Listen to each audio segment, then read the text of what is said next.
Hoy en esta mañana, hermanos, quiero referirme a algo de historia y de geografía que nos van a ilustrar sobre la vida de un cristiano.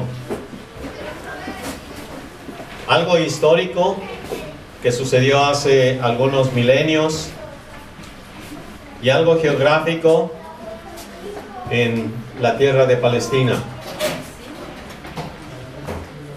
Pero esta ilustración nos va a ayudar a comprender lo que es la vida de un cristiano y por dónde tiene que transcurrir y pasar su vida, que es quizás la vida de cada uno de nosotros. Vamos a empezar a leer primer libro de Reyes, capítulo 20, del verso 1 al verso 6. Ben-Hadad, el rey de Siria, reunió a todo su ejército acompañado de 32 reyes con su caballería y carros de combate, y subió a hacerle guerra a Samaria y la sitió. Envió mensajeros a la ciudad para decirle a Acab, rey de Israel: así dice Ben-Hadad, tu plata y tu oro, tus mujeres y tus hijos más hermosos me darás. Y el rey de Israel respondió: como tú dices, rey, señor mío, yo soy tuyo y todo lo que tengo. Y volviendo los mensajeros otra vez, dijeron: así dice Ben-Hadad, puesto que aceptas darme tu plata, tu oro, tus mujeres y tus hijos, mañana a esta hora te enviaré a mis oficiales y registrarán tu palacio y las casas de tus funcionarios, y se llevarán todo lo precioso que tengas. Entonces él respondió a los embajadores de Ben-Hadad: díganle a mi señor y rey, yo tu servidor haré todo lo que me pediste la primera vez, pero esto no lo puedo hacer. Y los embajadores fueron y le dieron la respuesta al rey de Siria. Entonces Ben-Hadad le envió otro mensaje a Acab, rey de Israel: que los dioses me castiguen sin piedad si queda en Samaria el polvo suficiente para que mis hombres se lleven un puñado. Entonces el rey de Israel respondió: palabras, no se canta victoria antes de la batalla. Cuando Ben-Hadad recibió este mensaje, estaba bebiendo con los reyes en su campamento. Recuerden que eran 32 reyes.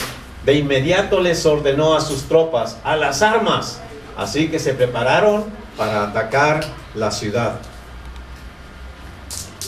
Y un profeta se acercó a Acab, rey de Israel, y le dijo: así dice el Señor, ¿has visto toda esta gran multitud? Hoy la entregaré en tu mano para que conozcas que yo soy el Señor.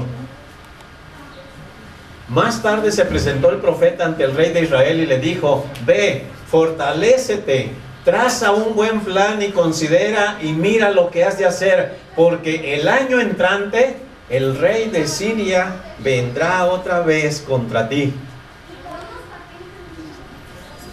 Hermanos, esta historia de Ben-Hadad se parece y es un paralelo y es una ilustración de lo que es realmente Satanás en la vida del cristiano.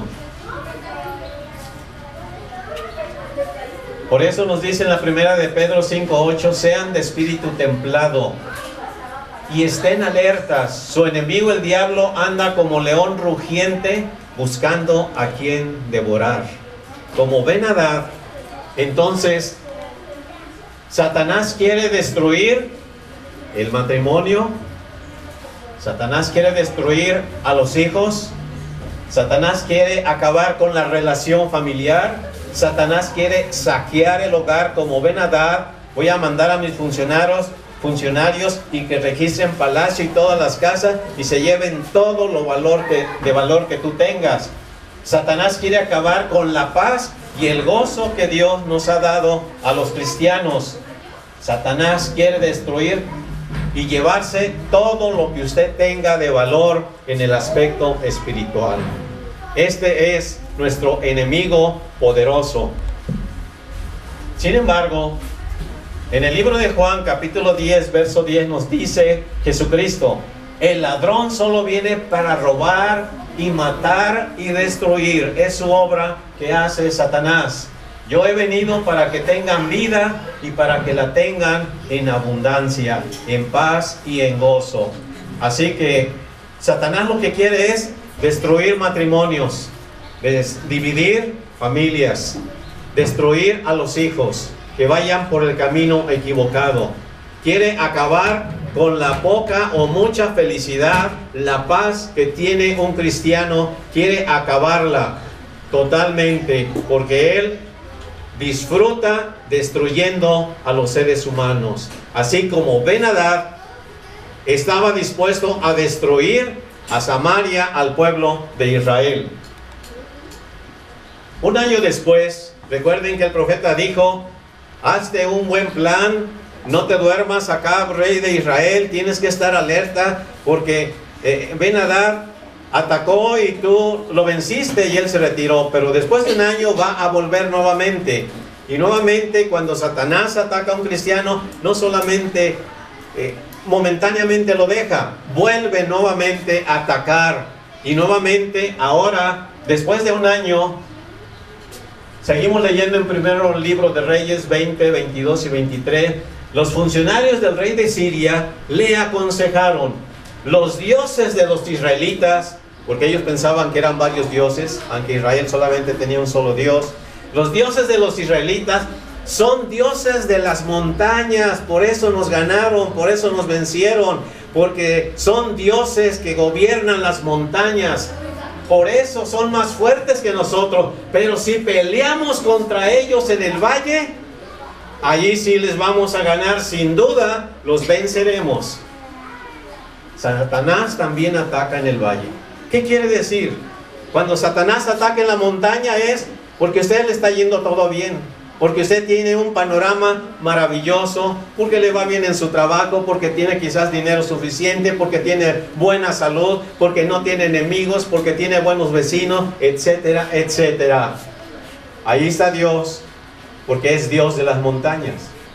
Pero también, ¿qué sucede cuando usted está en el valle, es decir, abajo, en lo profundo de la tierra?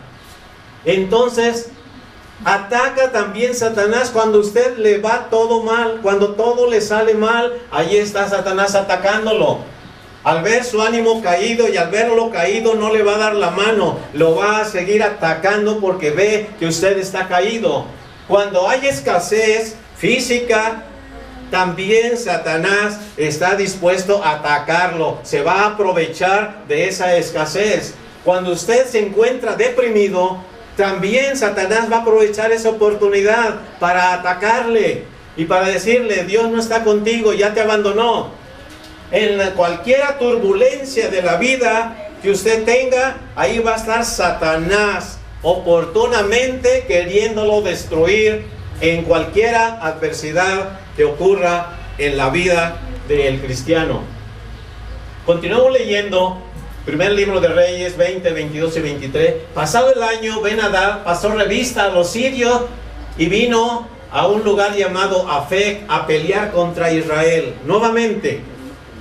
Y las tropas israelitas fueron alistadas, estaban alertas, estaban preparadas, y tomando provisiones vinieron a encontrarle. Ya no esperaron que viniera a atacar, sino ahora fueron a encontrarle.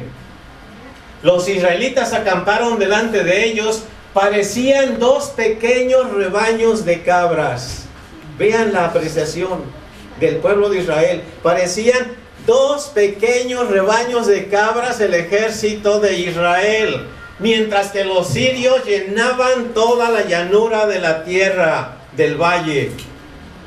Un hombre de Dios se presentó ante el rey de Israel y le dijo: así dice el Señor, por cuanto los sirios piensan que el Señor es un Dios de las montañas, que solamente Dios está allá en las montañas y no es un Dios de los valles, yo te voy a entregar a este enorme ejército en tus manos, y así sabrás que yo soy el Señor, que también soy Dios de los valles, que también estoy cuando el hombre está en lo más encumbrado de la tierra, pero también estoy cuando el hombre se encuentra en los valles, en lo profundo de la tierra. ¿Por qué permite Dios tormentas en nuestra vida?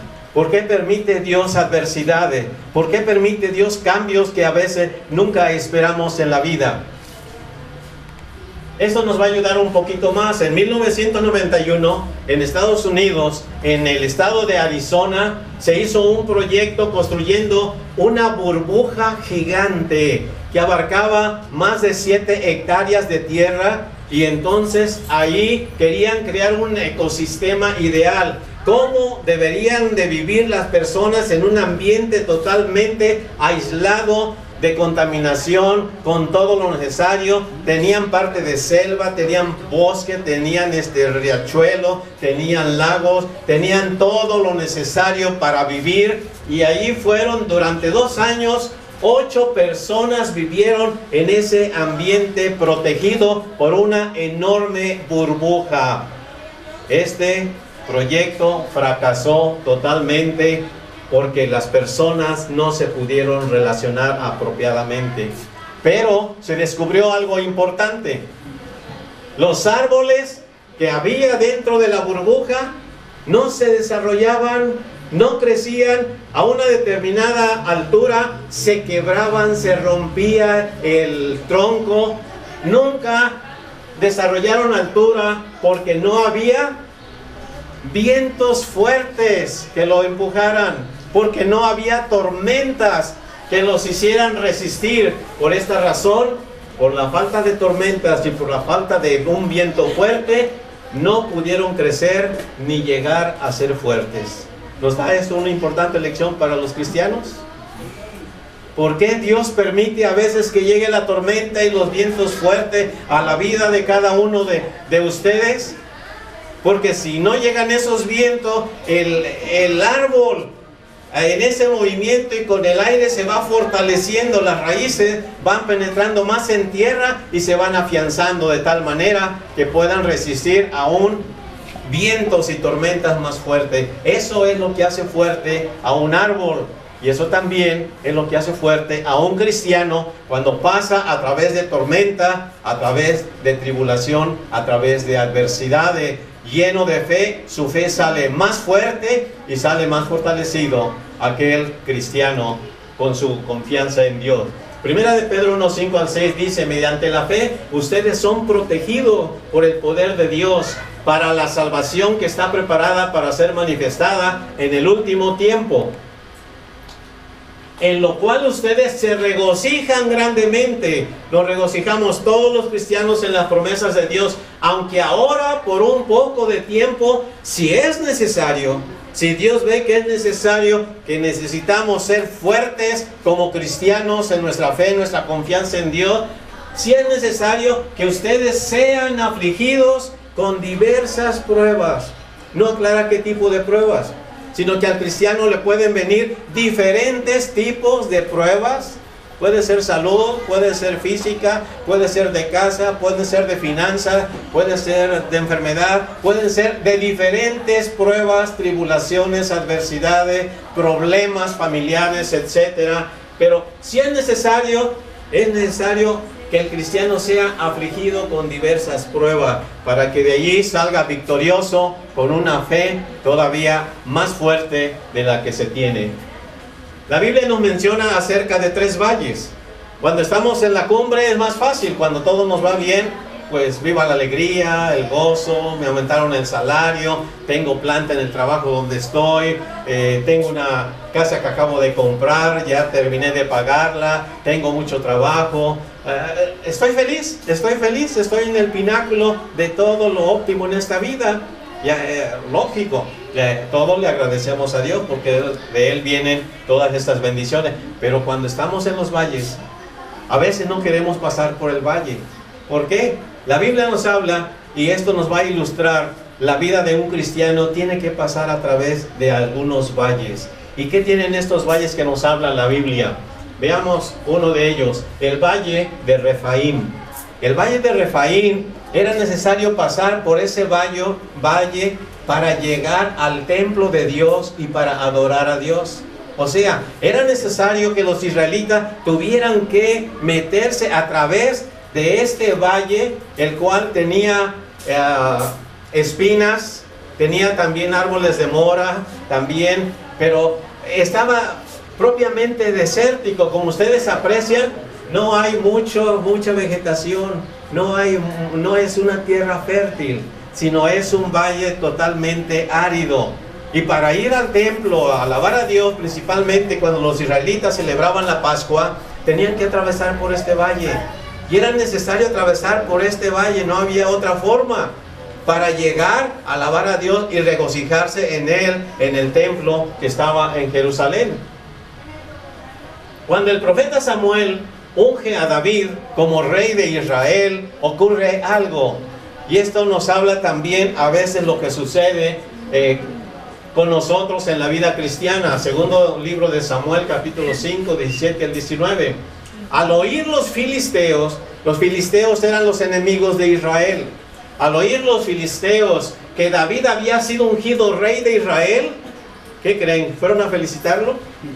Fueron a decirle que bueno, ahora queremos la paz, la concordia contigo. Al oír que había sido ungido rey de Israel, todos subieron contra él. De tal manera que David tuvo que saber de antemano que venían contra él y bajó a una fortaleza para proteger su vida. Los filisteos habían avanzado desplegando sus fuerzas, ¿en qué valle? En el valle de Refaim. Ahí estaban todo desplegado los filisteos, el ejército de los filisteos, por donde los israelitas pasaban hacia el templo para adorar a Dios. Ahora estaba cubierto de filisteos, dispuestos a destruir a Israel. Entonces David consultó al Señor: ¿subiré contra los filisteos? ¿Los entregarás en mi mano? Y el Señor dijo a David: sube, porque ciertamente entregaré a los filisteos en tu mano. Nuevamente, los voy a entregar a tus enemigos. Refaim quiere decir valle de los gigantes, porque era donde estaban los hijos de Anac, una raza gigantesca. ¿Recuerdan ustedes a alguien que se enfrentó contra el pueblo de Israel con esta gráfica? David se tuvo que enfrentar con un gigante, el gigante Goliat, de los hijos descendientes de Anac. En el valle de Refaim era donde estaba esta raza de gigantes, y los israelitas tenían que pasar por ahí, por este valle. Y también entonces dijo David al filisteo, nos dice el primer libro de Samuel 17:45: tú vienes a mí con espada, lanza y escudo. Tengo un enemigo, pero bien preparado para la guerra. Pero yo no estoy preparado para la guerra. No vengo ni con espada ni con escudo, pero yo vengo a ti, ¿cómo? En el nombre del Señor vengo a ti. No tengo armadura, no tengo coraza, no tengo escudero, no tengo espada, pero yo vengo a ti en el nombre del Señor de los ejércitos, el Dios de los escuadrones de Israel, que tú has provocado. Qué hombre tan valiente, cuánta confianza en Dios. Él que llevaba, ¿recuerdan ustedes que llevaba en su morralito? Unas piedritas y una onda. ¿Y qué tal si le fallaba? Pero él estaba confiado en Dios. Tenía que ir a través de ese valle de gigantes. Y a veces nosotros en la vida cristiana encontramos gigantes que nos quieren destruir, que nos quieren atacar al cristiano. Y usted dice: Señor, es muy grande. Señor, yo no puedo hacer esto, yo no puedo hacer aquello. Y es cierto, usted ni yo podemos enfrentar los gigantescos problemas que a veces se presentan en la vida de cualquiera persona y también de los cristianos. ¿Y qué debemos de hacer? ¿Qué hizo David? Yo no estoy preparado para enfrentar este problema. Yo no tengo la capacidad, pero yo voy en el nombre del Señor, voy a seguir adelante. Y ya que ha provocado a los escuadrones de Israel, tú los has provocado y yo te voy a vencer. Y se fue adelante avanzando David. Tenemos que pasar por el valle de los gigantes. A veces el cristiano no quiere pasar, no queremos pasar por el valle de los gigantes. Queremos rodear. Pero hay cristianos a veces que tienen problemas grandes, problemas gigantescos. Sí los hay. Y quizás alguna vez usted ya los ha tenido. Ya ha pasado a través de ellos. O quizás los puede estar teniendo ahorita. Somos atacados. ¿Saben por qué los filisteos atacaron a David? Porque fue ungido por Dios. ¿Y saben por qué? Satanás buscará atacar siempre a usted como cristiano, porque usted tiene un gran futuro. El futuro que Dios ha prometido para cada uno de ustedes. Y por ese futuro, entonces quiere destruirlo para que usted no logre ese futuro, para que quede a mitad del camino. No por lo que ahorita somos, sino por lo que vamos a llegar a ser. Eso es lo que quiere destruir. Porque David fue ungido para ser rey de Israel. Y pasaron muchos años desde su ungimiento, un proceso, hasta que Dios lo puso como rey de Israel. Él tuvo que esperar años y años y años para realizar lo que Dios tenía preparado para él. Era un proceso hasta llegar como Dios lo veía en el futuro, como rey de Israel gobernando a su pueblo. Y también nosotros tenemos que pasar por un proceso, por ese valle de problemas de gigante que nos pueden atacar, para finalmente un día llegar así como Dios nos ve en el futuro. Verdaderos hombres y mujeres victoriosas. Nuestra fe entonces va a ser puesta a prueba ante los problemas gigantescos.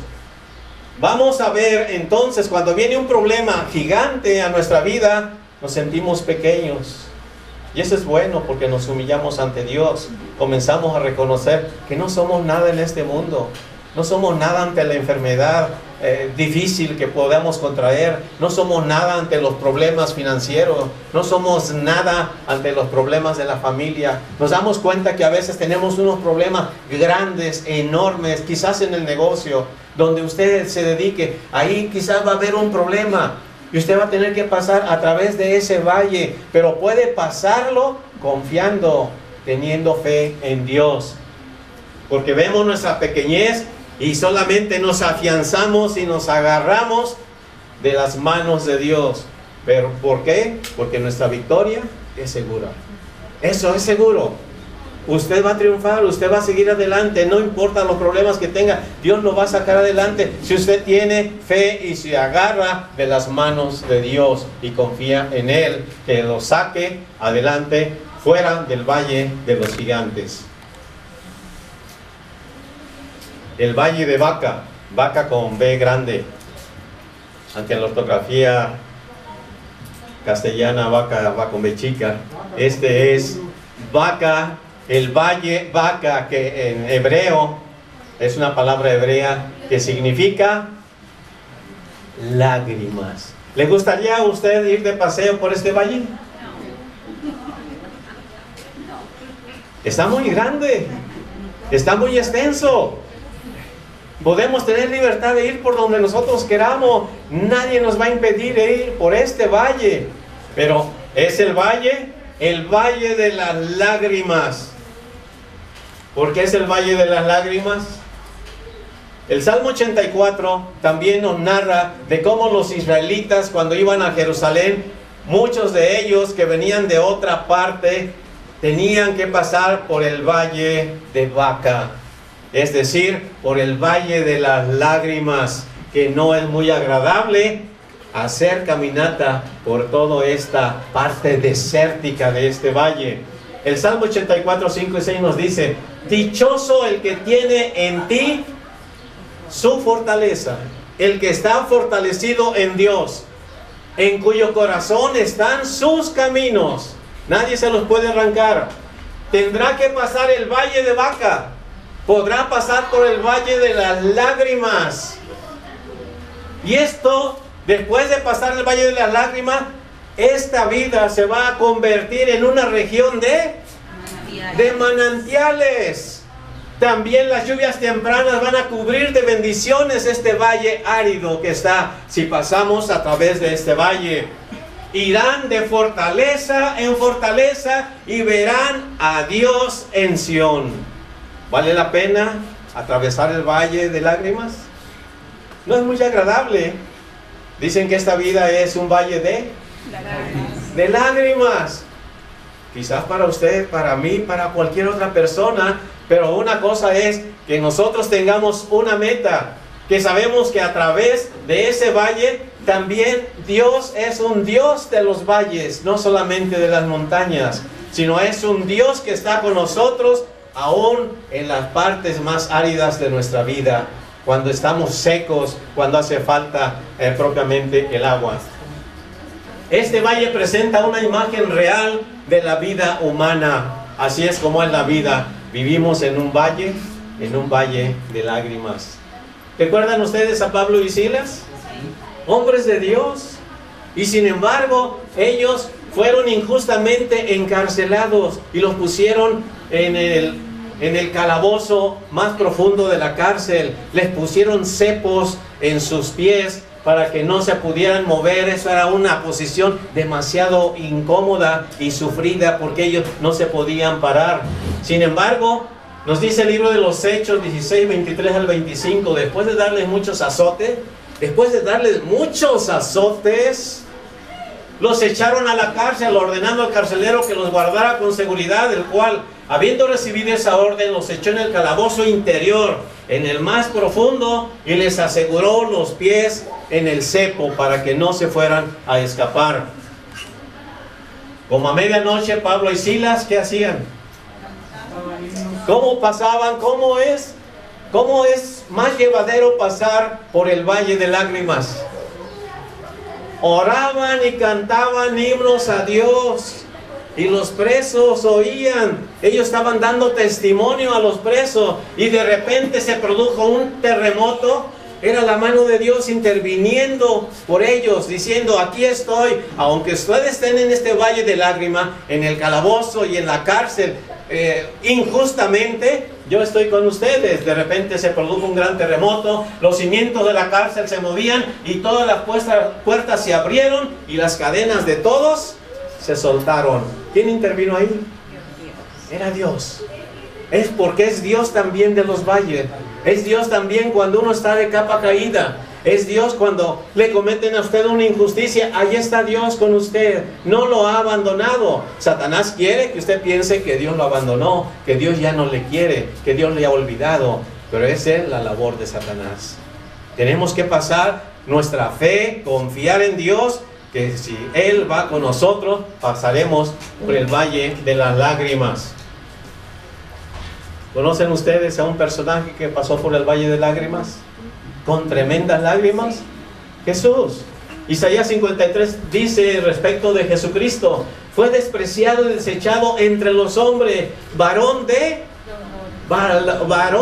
dolores. Él sufrió como humano en este valle de lágrimas, experimentado en quebranto, se quebrantó, fue aporreado, fue azotado, fue herido, fue menospreciado, fue injuriado, y como que nadie quería ver el rostro de Él. Fue menospreciado y los seres humanos no le estimaron. ¿Se ha sentido usted así? Que en alguna ocasión los vecinos o los amigos no le estiman y lo hacen a un lado. Quizás alguno de ustedes se ha sentido en esa forma. Jesucristo fue un hombre varón de dolores que pasó confiado en Dios, en su Padre, a través del valle de las lágrimas.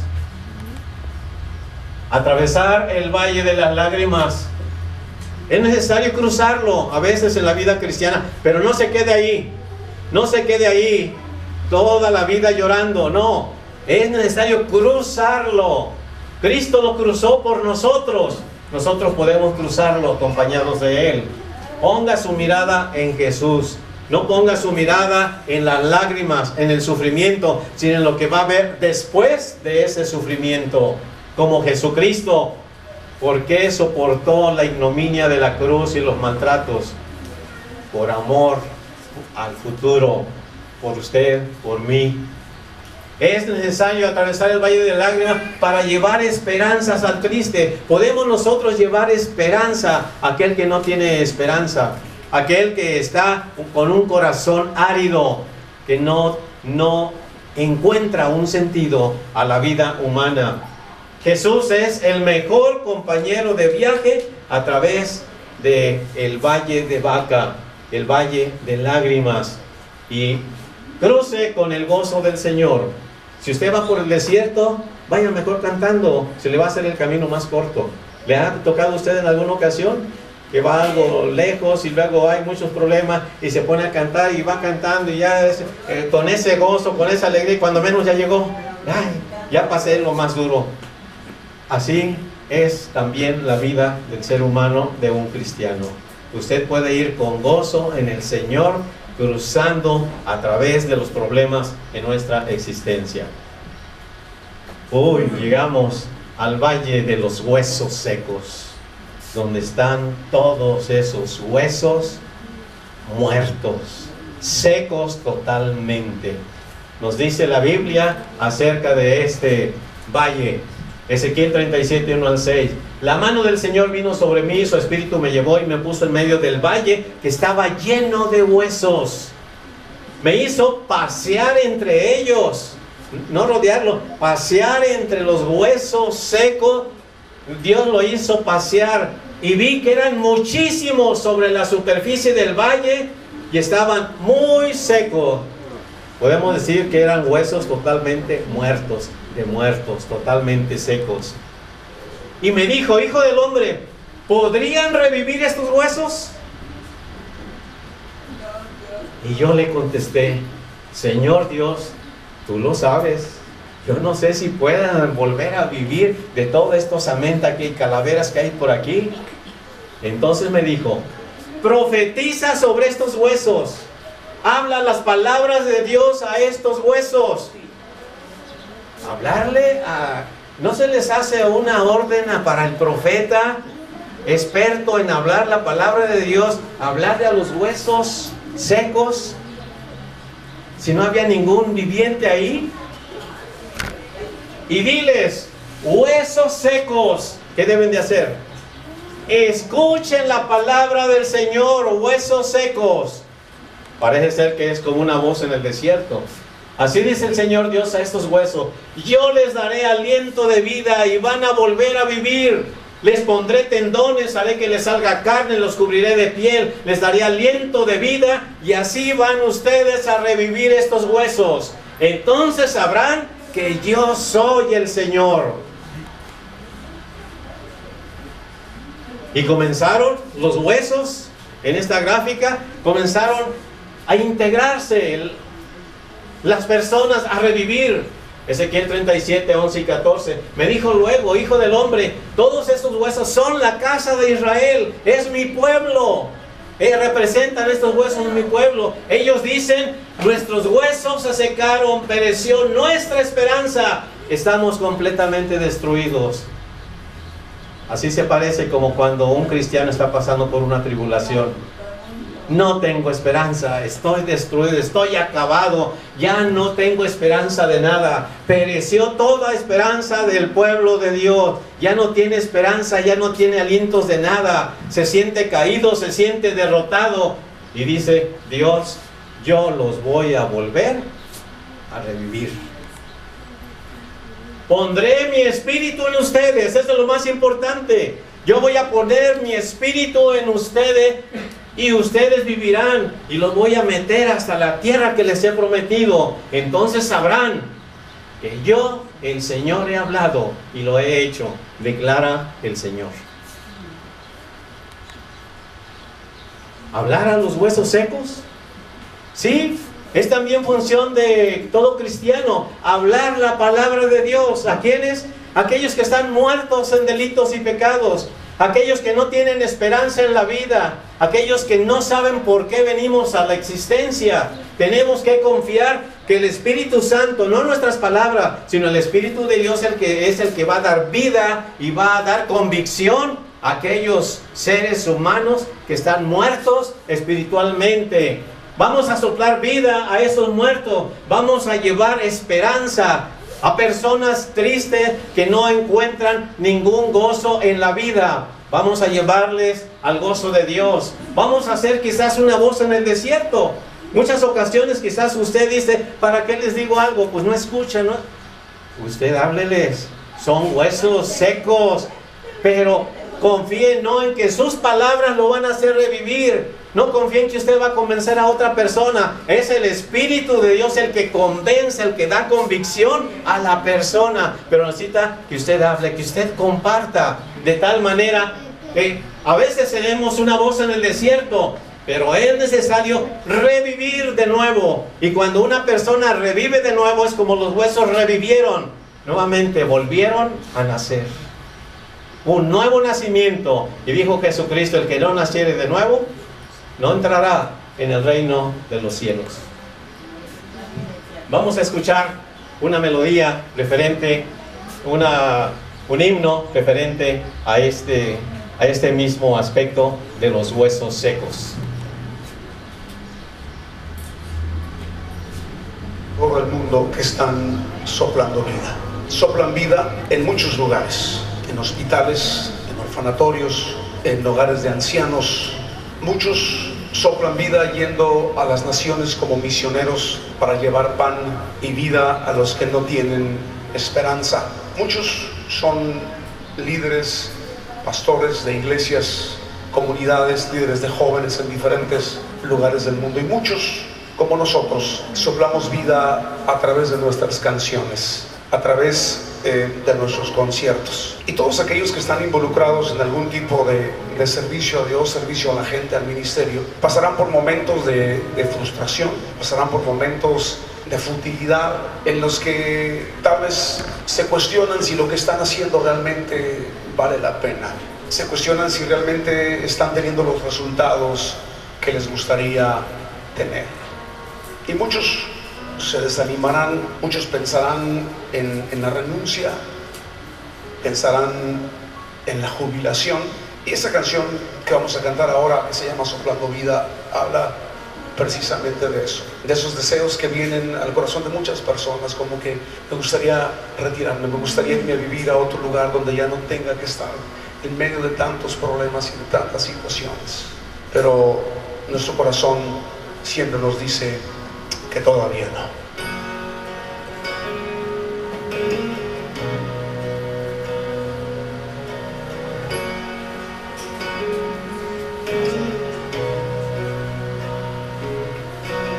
Quiero vivir allá en una casa en las montañas, cerquita del cielo, cerquita de Dios. Quiero vivir allá donde el aire es puro y sano, donde puedo respirar el mismo sol. Pero todavía no.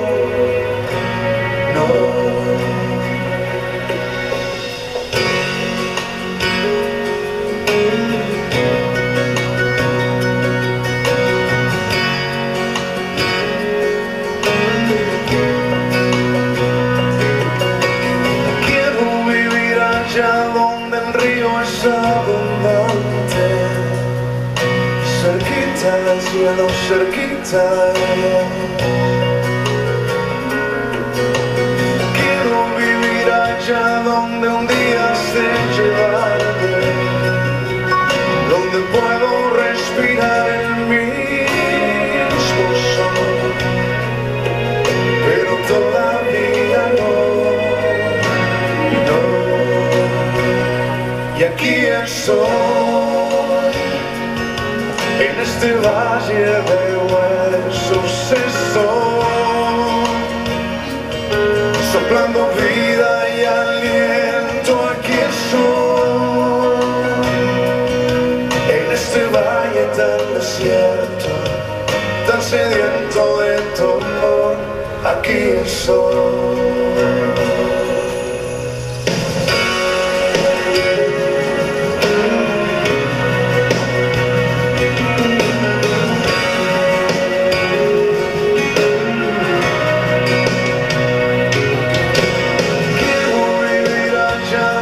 Siempre es primavera, cerquita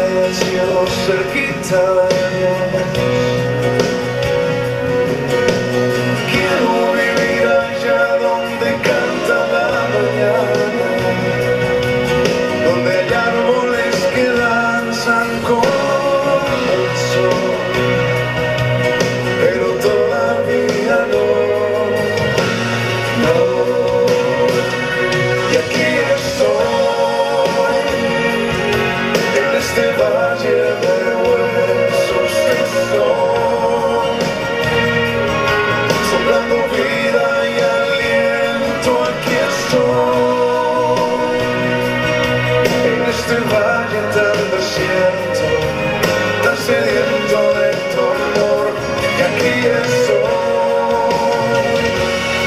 en este valle de huesos estoy, soplando vida y aliento, aquí estoy, en este valle tan desierto, tan sediento de tu amor, aquí estoy.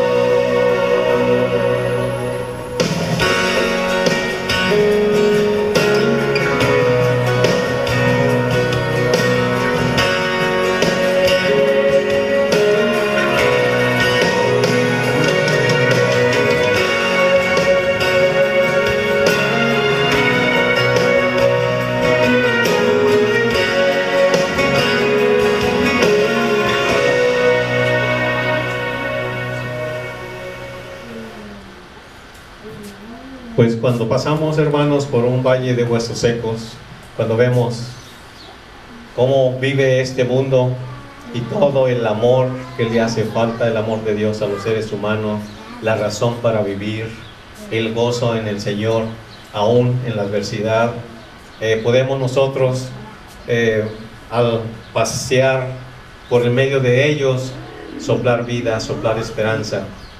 Y Dios le dijo al profeta: profetiza, quiere decir, háblale la palabra a estos huesos secos, porque no son tus palabras, sino es mi espíritu el que va a darles nuevamente vida.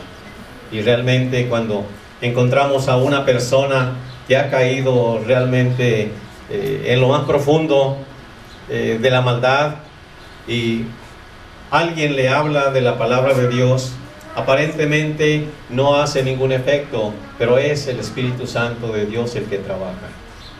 Dios nos ordena: tú profetízales, tú háblales la palabra. Sí, a esos huesos que están secos, que están muertos, pero el que va a dar vida y vuelve nuevamente a dar vida es Dios a través de su Espíritu Santo. Entonces no somos nosotros. Vamos a continuar.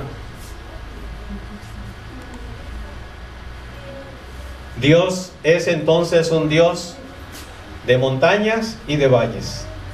Cuando estamos en lo mejor de nuestra vida, en los actos más felices de nuestra vida, y también cuando estamos en situaciones críticas en nuestra vida, las peores o los peores problemas, ¿no?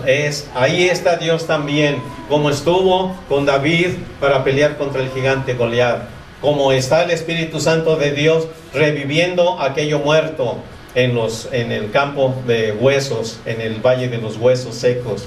Y muchas ocasiones nuestras esperanzas, nuestras ilusiones, nuestros ideales se pueden ir al suelo, se pueden acabar, se pueden morir. Pero no olvide, Dios todavía vive y Dios puede revivir todavía esas partes que están muertas de nuestra vida. Nos puede dar vida. Como dice 2 Corintios 5:7, vamos caminando, vamos viviendo a través de la vida por fe y no por vista. ¿Cuántos de nosotros, si viéramos nosotros este camino en medio del mar y las inmensas aguas arriba de nosotros, cuántos de nosotros nos atreveríamos a pasar por ahí? Diríamos: ¿y qué tal si se me vienen encima? ¿Qué hago? ¿Verdad? Pero el pueblo de Israel, cuando Dios quiso abrir un camino en medio del mar, pasaron en seco todos. ¿Hubo algún problema? Nada. Hay que confiar, a veces hay que atravesar por lugares en los cuales no quisiéramos, pero ahí nos lleva el Señor, y entonces tenemos que confiar en lo que Dios está haciendo en nuestra vida. ¿Cómo nos vemos nosotros en el futuro? Una pregunta de reflexión: ¿cómo se ve usted como cristiano en el futuro? ¿Cuál es la visión que tiene Dios de usted hacia el futuro? ¿Cómo nos ve Dios en el futuro? ¿Ha pensado usted en eso? ¿Cómo nos vemos ahorita? Pues la realidad, lo que estamos viviendo, cómo somos, imperfectos, en nuestra pequeñez humana, nuestras deficiencias, etc. Pero ¿cómo nos ve Dios? ¿Cómo nos ve Dios hacia el futuro? Recuerden que David fue atacado por los filisteos cuando fue ungido por Dios. Cuando Dios dijo: tú serás rey de Israel. Y no fue inmediatamente. tuvieron que pasar varios años hasta que finalmente se realizó la visión que Dios tenía del futuro de David. ¿Qué futuro tiene usted? ¿Cómo piensa usted por un momento? ¿Cómo piensa que Dios lo ve a usted? No ahorita, sino en el futuro. Tenemos dos clases de visión. La visión humana, como nos vemos nosotros, y la visión divina, como nos ve Dios. Y tenemos ejemplos en la Biblia. Tenemos el ejemplo de un hombre que se veía viejo, que no podía engendrar hijos y que Dios le había dicho que iba a ser padre de multitud de naciones. Y él no veía realmente la realidad, veía su condición física. Ya no puedo engendrar, estoy muy grande de edad, también mi esposa, entonces, ¿cuál hijo vamos a tener? ¿Cómo va a cumplir Dios su promesa? Sin embargo, ¿cómo veía Dios a Abraham? Lo veía como Abraham, padre de multitudes. Tú lo vas a hacer porque Dios lo está viendo así. Va a seguir Abraham un proceso hasta convertirse en Abraham. ¿Qué diríamos de Jacob? ¿Saben lo que significa Jacob? Usurpador. Y algunos comentaristas dicen que significa también gusano. Gusano usurpador. ¿Por qué? Porque engañó a su hermano. Porque realmente no hizo lo correcto. Sin embargo, ¿cómo lo veía Dios? ¿Como el mentiroso, como el engañador? ¿O lo veía como lo que iba a ser? Israel, príncipe de Dios, líder de Dios. Dios así lo veía y tuvo Jacob que pasar por un proceso para que finalmente se realizara lo que Dios veía que era una realidad, su futuro que Dios veía. Jacob se convertiría y llegaría a ser Israel, príncipe de Dios. ¿Qué diríamos de Saulo de Tarso? Saulo de Tarso persiguiendo a los cristianos, matando cristianos, persiguiéndolos, queriendo acabar con la secta cristiana. Y sin embargo, tuvo que pasar por un proceso.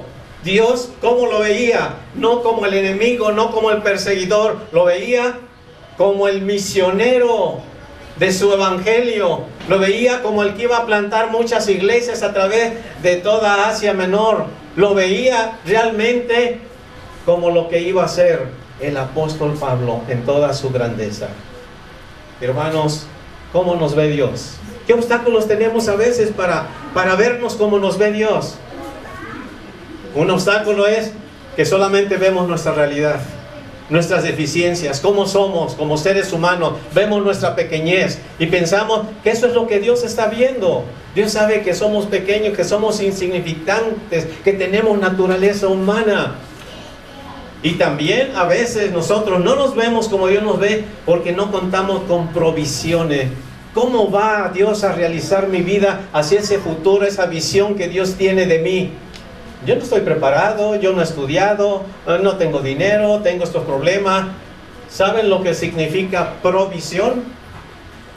Antes de la visión.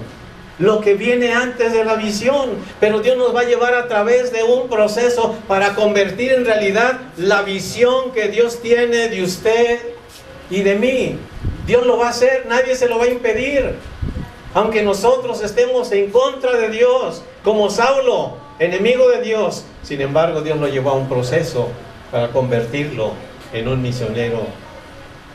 Obstáculos, no vernos como Dios nos ve. Nos vemos tal como somos, con deficiencias, con defectos, con errores, con la pequeñez humana que llevamos, con la carnalidad de la naturaleza humana, pero Dios no nos está viendo así. Dios no vio a Jacob como el engañador, como el que robaba. No lo vio así. La visión de Dios era, a este hombre lo veía como un líder de su pueblo, príncipe de Dios. Así lo veía Dios. Una apreciación errónea que a veces tienen los cristianos.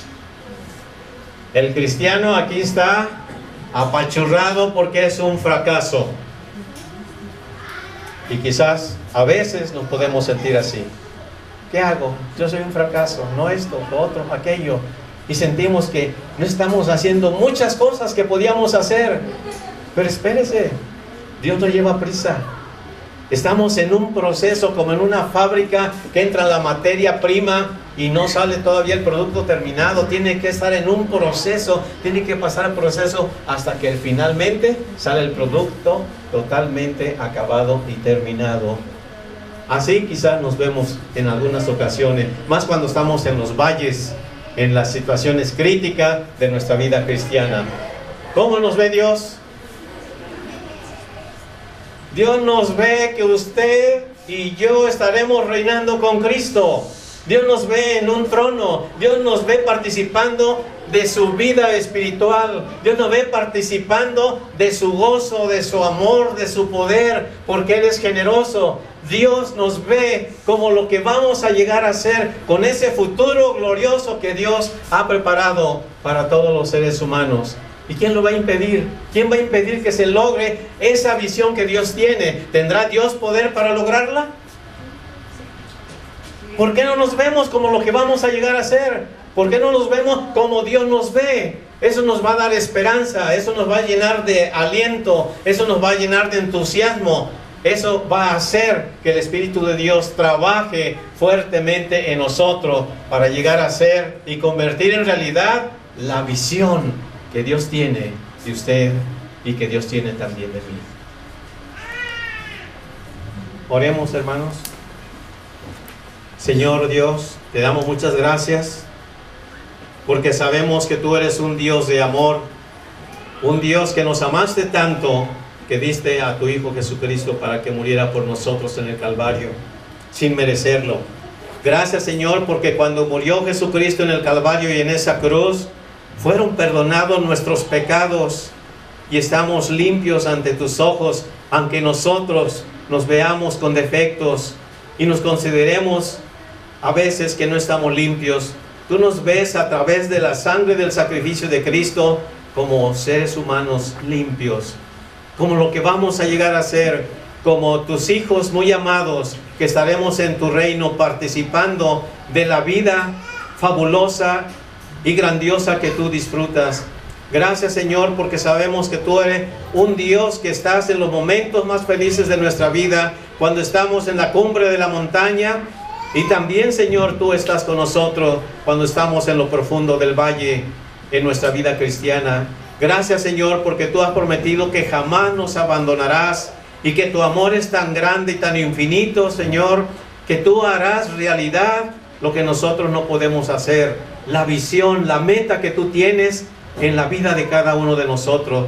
Gracias, Señor, porque no merecemos tener esa meta ni esa visión que tú tienes, pero gracias, Señor, porque cada vez que nos miras y nos ves como vamos a llegar a ser en el futuro, juntamente contigo, Señor, juntamente reinando con Cristo, participando de tu vida espiritual, del nivel de vida donde tú vives y que quieres, Señor, participarnos de todo el gozo, de toda la paz, de toda la alegría, de todo, Señor, lo que tú disfrutas. Eres generoso y quieres que también nosotros disfrutemos y nos ves así en tu reino sin merecerlo.